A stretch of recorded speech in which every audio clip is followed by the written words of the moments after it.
Hey guys, this is my deck spotlight series where I go over a deck that was sent in to me by a viewer, critique it, give my initial impressions on it, just talk about it a bit and show it off, for the viewer. This is Joshua Wilde's Yosenju deck, which was called Hermit UK in the OCG.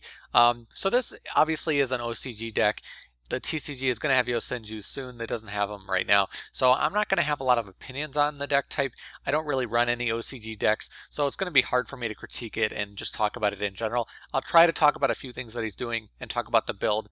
But, I have really no experience with this deck type, so you could take my critiques with kind of a grain of salt. Once I start to build my own Yosenju deck, once I get my own impressions on it, I'll have more ideas about how the deck should be run, ideally. But I will talk about what he's doing and, what I think of it in general.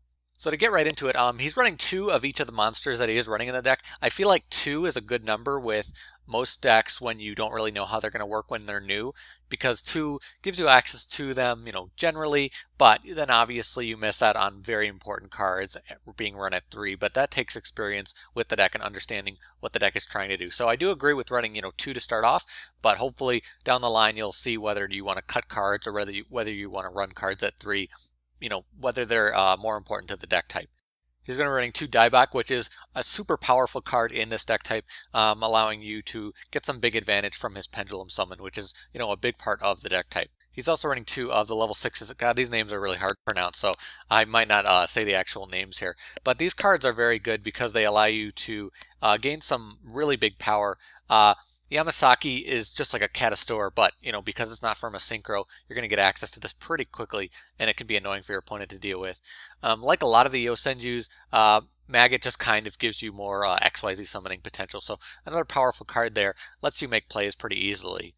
And then he's running 2 of some of the level 4 ones.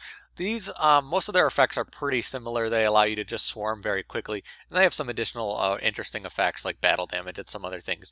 So they're just helping you swarm. Nice with this deck, they are able to just keep swarming. So your XYZs, you're going to have a lot of level 4s because of these cards, and they just let you do those plays. And then he's running 2 of basically the rock pendulums that these just set up the pendulum variant of the deck, so you can get out Daibak, so you can get out other cards, so you can swarm out, do more XYZ summons and things like that. These cards have some interesting abilities with them that allow you to change pendulum scales and do some additional protection. There's a bunch of interesting stuff going on with these cards, and they'll be pretty important for the deck in order to pendulum summon. They give you that kind of variance in the levels so you can do what you need. A little bit low on monsters, which might be good in a deck that is focused on just like swarming and the fact that it bounces back to the hand if you want to reuse cards. So I'm still debating that. You might want more monsters, but for now I don't really have a big opinion on it. For the spell support, Raigeki, Pot of Duality, MST, cards I don't really, have any issue with. Monarchs Stormforth, so this might be good in this deck because you have those single tributes that are really powerful. I'm debating whether it's like going to be a key component to the deck, tribute summoning over pendulum summoning and other things that you can do. So this might be good for the deck, might not be. I still kind of have to take a look at the deck in general and get a more idea behind what it's going to be trying to do.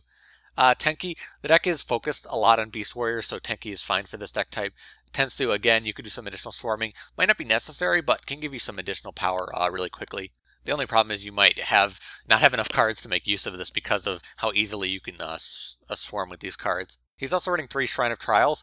I think this is a good card for Yosenju, but I think 3 might be a little cloggy. Again, something I'm not as familiar with, so I have to kind of look at it. 3 might be cloggy, it might be fine. I just, just my initial impression, it might be a little cloggy. Have to take a closer look at it. For his back row, running 3-dimensional prison, I don't have an issue with this. It's just not something I do. I don't generally run 3 of this because I feel like you can make use of other cards. He's also running a lot of stable traps, and he's also running 3 secret technique. So this is the counter trap for Yosenju's. I feel like it might be run at 2 or 3 because it's a very powerful card, so I don't really have an issue with this to start. For his extra deck, obviously he's going to want 6s and 4s. He can make that extremely easily in this deck. He chose 2 very good ones for level 6, Ptolemy and Photon Strike Bounzer. He also chose a huge variety of rank 4s, Tiger King, Silent Honor, Castel, Chidori with this deck, very powerful, Exciton, Abyss Dweller. These are all ones you'd expect to see. I don't really have an issue with any of these. I just, think you should continue to think about the variety and what you need. You could run more Chidori if you want. You could run more 6s if you want more variety too, but I think his extra deck is great. There's not a lot of issues I have with it. So overall, I really like the initial build. Again, I'm very, inexperienced with this deck type. I don't want to talk about what I think might be more powerful or better for the deck type. I just want to throw out some ideas that he might want to consider. He's not running the Battle Advantage one, which I can't pronounce, so I'm not going to try, but I'm still debating whether that's good for this deck, but it could be good. That Battle Advantage could be nice. The thing is, he might do more stuff that doesn't necessarily use the cards in the deck. He might just do more XYZ summons, so he might not need this. Divine Wind of Mist Valley seems like it could be very powerful for this deck, so I think people should definitely consider it. And because he's supporting it with Fire Fist cards, he might want to throw in a bear just for some extra destruction, but he doesn't need to. It's just, some tech he can do. So again, I don't really have a lot of comments on it. I really do like what he's trying to do. I do like the numbers he's going with to start.